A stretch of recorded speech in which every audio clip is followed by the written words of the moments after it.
Hi, I'm Dr. Lorene Wisham, and I work with high-achieving women. They're career professionals, business owners, or nonprofit leaders. And I help them leverage their growth, their success, and their acceleration so that they can be the best version of who they are. They can live their career, their business, or their lifestyle by their own design.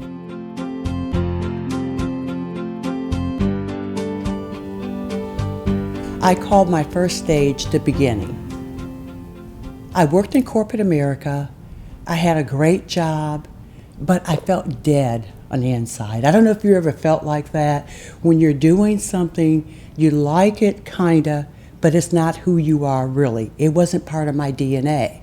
So the last 4 years of working in corporate America, I decided to start my own company. And one of the things that I did, I thought, okay, who do I really want to be? And so I started my company. I decided I wanted to work with high-achieving women, and I wanted to provide them with strategies and solutions that would help them grow if they were a career professional, if they were a business owner, how to start and grow a business, and if they were in the nonprofit arena, how they can become a better leader for their nonprofit. So I became what I called an employedpreneur. I was an employee by day, 8 to 5, and nights and weekends, I was the entrepreneur. I love that. I perfected my craft. So for the early years, I worked as an employedpreneur. But I'm so glad that I stayed in corporate America because that's where I got my MBA, if you will. That's where I became of age. I gleaned all that I could from corporate, and it allowed me 4 years later to step out into my business on a full-time basis. And the one thing that stayed with me is what my dad said: be the best that you can be. Always strive for the highest level of you. My next segment of my life I call the growing years. This was from 2000 to 2006. And as I look back on those years, my business was growing, everything was going well. And then one day I woke up and I tried to get out of bed and I couldn't. I ended up in the emergency room. They ran a lot of tests. They told me they wasn't quite sure, but they said you may want to go to a rheumatologist. And I thought, wow, a rheumatologist? Why would I need to go there? I'm too young for anything that has to do with going to a rheumatologist. Anyway, made the trip, and he said to me, he said, you have a severe case of rheumatoid arthritis. On top of that, you also have what we call collagen vascular disease. Now here I am, I'm growing a company, and you're telling me that 5 years from now I'm going to be in a wheelchair? You're telling me I'll never move my neck again? You're telling me my hands are not going to work anymore? So I thought, wow, what do I do? Okay, being the person that I am, I stepped out on faith. I thought, I'm not going to be in a wheelchair. I'm going to move my neck. I got 3 of my best friends, and 3 to 4 times a week, they rotated coming to my home and turning my neck so I could gain back the mobility. I worked with my hands, and I even bought voice recognition. I said, okay, I still got to do my work. And because I couldn't move my neck, I couldn't drive. A friend of mine said, I will drive you every time you need to go see a client. Don't worry about it. So why do I call those the growing years? Because I was growing a business, but I also grew into understanding that in spite of what happens to you from the inside, you still have got to go forward and you've got to continue to live. 2007 to 2009, these were what I call the challenge years. After dealing with the rheumatoid, the doctor finally said, we've got to get a better handle on this. So now we're going to put you in a form of chemo. I thought, oh great. Now this means I've got to run a business with no hair, all of this. Then I thought about it. I'm still very fortunate because I don't have cancer. I'm not dealing with the things that other people deal with.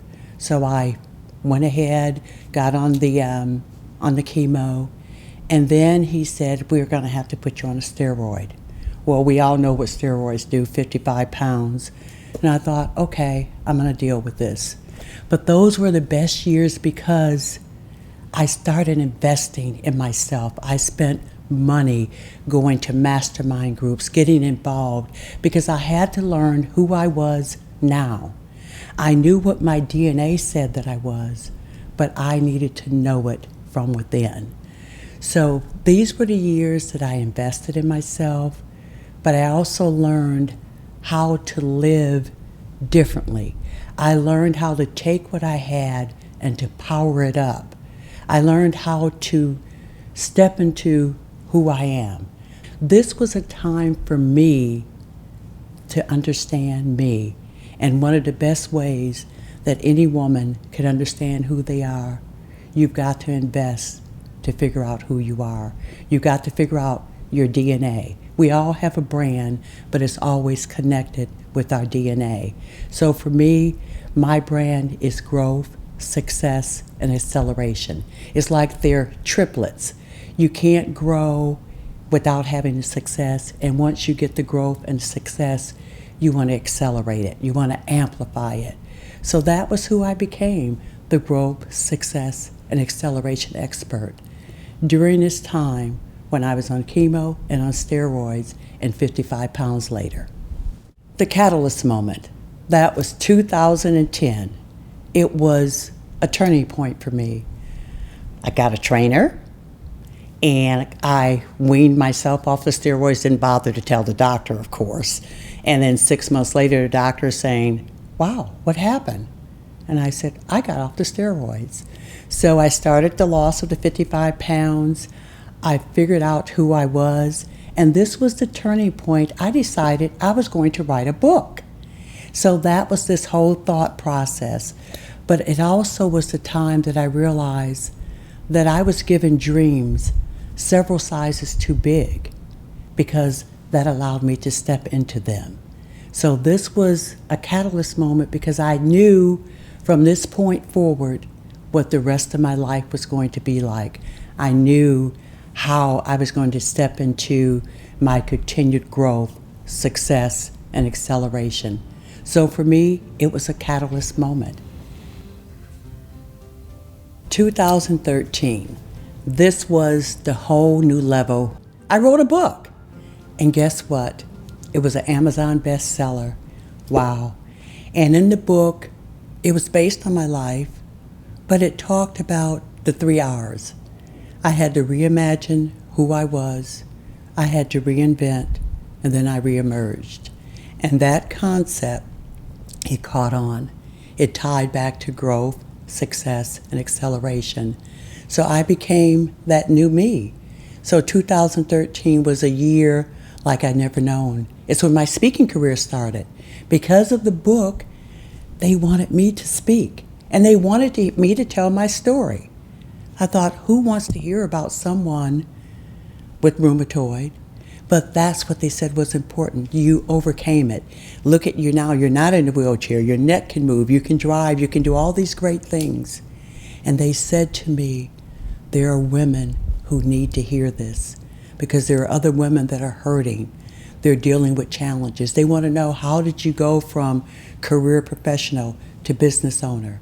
How did you spend 3.5 years giving back to a nonprofit? I volunteered at a food pantry. 3.5 years, those same 3.5 years when I couldn't turn my neck, when I couldn't drive. But that was my giving years. And I'm so proud that I did that. But this was 2013 was my Amazon moment because I became the bestseller during that year. 2014, 2015, this is where I am now. I don't want to say the last stage, but this is the stage where I'm growing and going forward. This is where I know who I am. I'm still at the helm of my company, Dr. Lorraine International. We are still working with high-achieving women, career professionals, business owners, nonprofit leaders. They all have something in common. They want to be a better themselves. They want to be more of who they are, but they want to be better at it. So that's what I do. I help people become better at who they are, whether you're a career professional, business owner, or nonprofit leader. And especially if you're a woman. I like working with high achieving women. And I've had people ask, well, why would I pick you over someone else? Well, I have the experience. I know what it's like to be a corporate professional. I know what it's like to be a business owner. I know the challenges of moving up the corporate ladder because I did that. I know the challenges of growing, of starting, growing a business because I've done that. But I also know the challenges of being a nonprofit leader because I've done that. I volunteered as a nonprofit volunteer director. So I understand all three worlds. And I truly believe that no matter where you are in each of those professions, there's a part of you that you've got to brand. There's a part of you that has got to become who you are. There's a part of you that's saying, I need to grow. I want to be successful. How do I accelerate the process? One of the things that I learned is that no one can tell you what success is for you. Success is what you see from within. You have to define your definition of success. One of the things that I used to do, I used to look at someone else's outside to judge my inside. And when I wrote the book, I realized that I am my inside. I don't have to look at you to determine my value. I also learned that as women, I don't have to copy, compete, or compare. I am who I am. I have my own DNA. And all I really want to do is to grow, succeed, and accelerate. So that's why you would pick me, because I've done it all. I know what corporate looks like. I know how to climb. I know how to teach you how to grow a business, and I can help you with your growth, success, and acceleration.